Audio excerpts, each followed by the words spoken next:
All right, welcome to Alaska Spice Football Update with your one and only Mr. Harry Spice, the spiciest man on the internet, reaching you out from the spiciest page on the internet, Alaska Spice TV. If you're new to this channel, you're most welcome. Let us know where you're watching from, and let us know who you are supporting in the football world. Actually, it's a big news. I want to first of all start with domestic news, and I want to say a big shout out to all the Super Falcons of Nigeria for getting to the final of the tournament of the Women African Cup of Nations that is currently happening in Morocco at the moment. Nigeria went head-to-head against harsh rival South Africa. The female national team of both sides, they clashed early hours of today, being that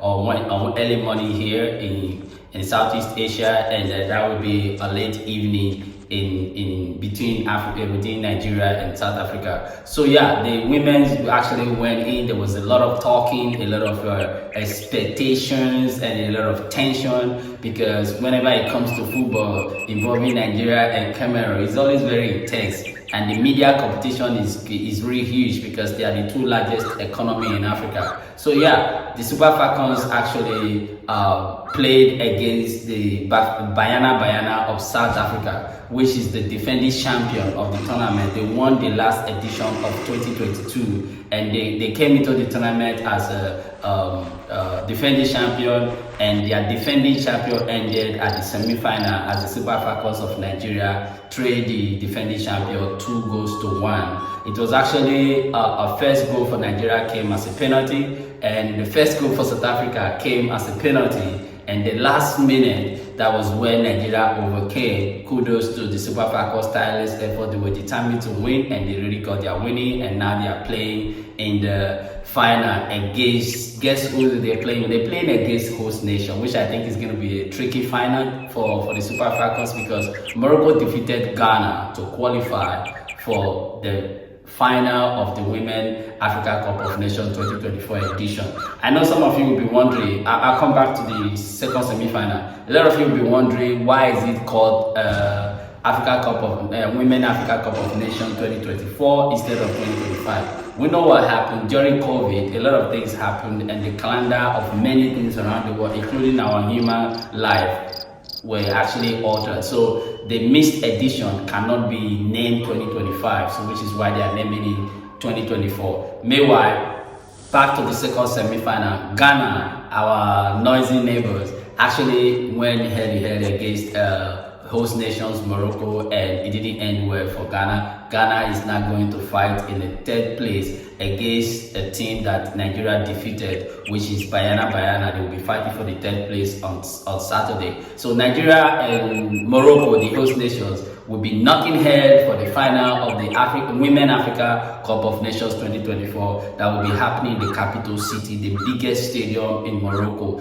this coming Sunday. Guys, let us know who you're going to win. Let us know who you think is going to win. So far, the Nigerian women national team only conceded their first goal of the tournament against Bayana of South Africa, which is just early hour of today. So far, they have been having clean sheet until this time, and you know, it's something really big. And you know, Nigeria, they are looking for the number 10th title of the continent. They've been winning the tournament since the introduction of the African Women Cup of Nations. So we're looking forward to a very entertaining finals involving the Super Falcons of Nigeria and the Moroccan's national team for the women, and it's going to be this Sunday. I really want to appeal to you guys to kind of tune in and let's talk about this tournament, because this tournament, as it's happening, is also happening in Europe, and England actually got to the final at the same time. Man, such a day, such a history. Anyway, it's not a coincidence. Meanwhile, I want to talk about a big relief in the camp of the Arsenal. Where in the football world, we are aware of what has been happening, a lot of discussions and speculations, and here we go, Toronto, yeah, Arsenal. So finally, all the here we go concerning Arsenal in the signing a world-class striker a world-class striker. Yes, I think it's safe to say that Viktor Gyokores is actually a world-class striker, and Arsenal finally got their number 9. And did you see the reaction from the players? Even the players, they knew very well that they needed a world-class striker, because judging from the reaction from the Arsenal players, the current squad, that the way they reacted and the way they have been pushing for this detail, you know, they can't come out to say much, but it's actually obvious now to say that they really wanted this guy to come and join them in their Arsenal squad. And finally, Arsenal agreed with stubborn Sporting Lisbon of Portugal. It's been back and forth, back and forth, and back and forth. And I want to really say big shout out to Viktor Gyokores for making sure that the deal to Arsenal is imminent and is signed, and is finally going to Arsenal. And he said that he wants to play for Arsenal. He believed that Arsenal will win the Champions League, and he wants to win the Champions League with Arsenal, and he wants to compete for titles with Arsenal, for other trophies this coming season. And he's very optimistic. The player really made a major commitment, including the 10% commission of the agent were dropped, and he gave up almost 4-point-something million euros in order for him to sign Arsenal. This is passion. This is what we're talking about. The Arsenal is not just getting a player who wants to come and make money and have a career, but Arsenal has just signed a player who is a fan of the club and who wants to make and create history with Arsenal, and he believed that Arsenal have the best project for himself. Meanwhile, he had an opportunity to reconcile with his former boss of Manchester United, who is the current manager of Manchester United, and he wanted to use the former relationship or connection to lure the Swedish guy to Manchester United. But the player was very bold and honest to make his intention known that yes, he had huge respect for Amori, and he would not want to play for Arsenal, but he would not want to play for Manchester United. Instead, he chose Arsenal over all the clubs that wanted the signature for the 2025-2026 season. This is the kind of players we need to sign, and this is what I keep saying. When a player loves the team, he has a passion for the team, and he wants to be part of the project, I beg your pardon, it becomes a lot easy for team to come all out for it, and that's exactly what Arsenal did. Signing Viktor Gyokores makes it the 6th player that Arsenal have signed this season. And Mikel Arteta has said that this is not enough. They really want to increase the number of teams, judging for what happened to them last season, where a lot of players were injured and there were not enough players to come in to replace the injured players. Arsenal do not want to take any chances this season, so they want to sign more players. And big up to the new sporting director, Abeta, who is doing an amazing job and is bringing in fantastic players. And Arsenal, in fact, even the fans at the moment, you can see the fans are very happy with what Abeta is doing. And you see they've got their man. So this match is already coming to Emirates Stadium. 2025-2026 season, Arsenal is going to be a team to beat, no doubt. It's going to be a team to beat, no doubt. And this is a very big news, and all over the world, people are so happy that Gyokores is finally coming to Arsenal. My question is this: do you think that he's going to perform the same way he has performed in the Portuguese league, or will it be something else that even more than what we have seen of Gyokores before? So it's exciting. I'm excited. I'm excited for this signing. And guess what? Arteta is not done. He still want to sign the Nigerian England super midfielder, the newest FA Cup winner, the goal scorer for the Crystal Palace.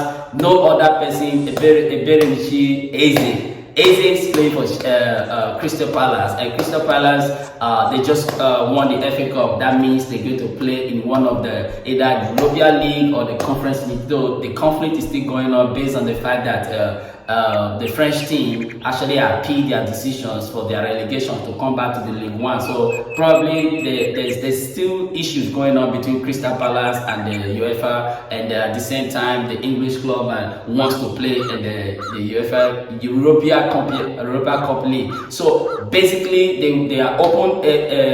Eze openly said that he's a fan of Arsenal. Actually, Eze started his career from Tottenham and Arsenal, and all that of childhood team, and he fancy play for Arsenal. So Arsenal are they've initiated the first move. The players agreed a personal term with a sporting director. Negotiation is going on, so it's most likely that Arsenal will sign Eze at the end of the day, and that will be explosive. That will be explosive. Meanwhile, Arsenal is still looking for opportunity to sell some of their players in order to make some recovery for the purchases of new players. Players like the Brazilian Superboy Rodrigo. Rodrigo is not, is partially not in plan with Xabi Alonso for Real Madrid, and he has been left out during the FIFA Club World Cup. He was not included in the project, and from the beginning to the end of the tournament, Rodrigo was sitting in the bench and he's not been happy. But Alonso tried to persuade him that if he can stay to fight for his place.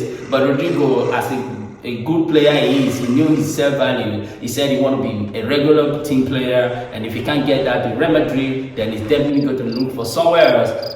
And Arsenal is the main interest. Arsenal has a main interest, let me say that instead. Arsenal has a main interest in signing Rodrigo. They identify Rodrigo as a perfect fit for their project, and it's going to be massive. Also, in the other news, the other development in the transfer news, former Manchester United, still a Manchester United player, though he went on a loan to Aston Villa last season, and he came back, and Manchester United bought the Brazilian side Quran, and they gave him the Rashford number 10 jerseys. For the player, he feels that is the highest of disrespect they can give to him as a person who has played for the academic team and is devoted and is committed himself to it, that Amorim made the wrong decisions, and he made his intention known that he will not want to play for Manchester United again, and he wants to go elsewhere for his career. So he had a deal with Barcelona, and there was a £10 million deal, and he's currently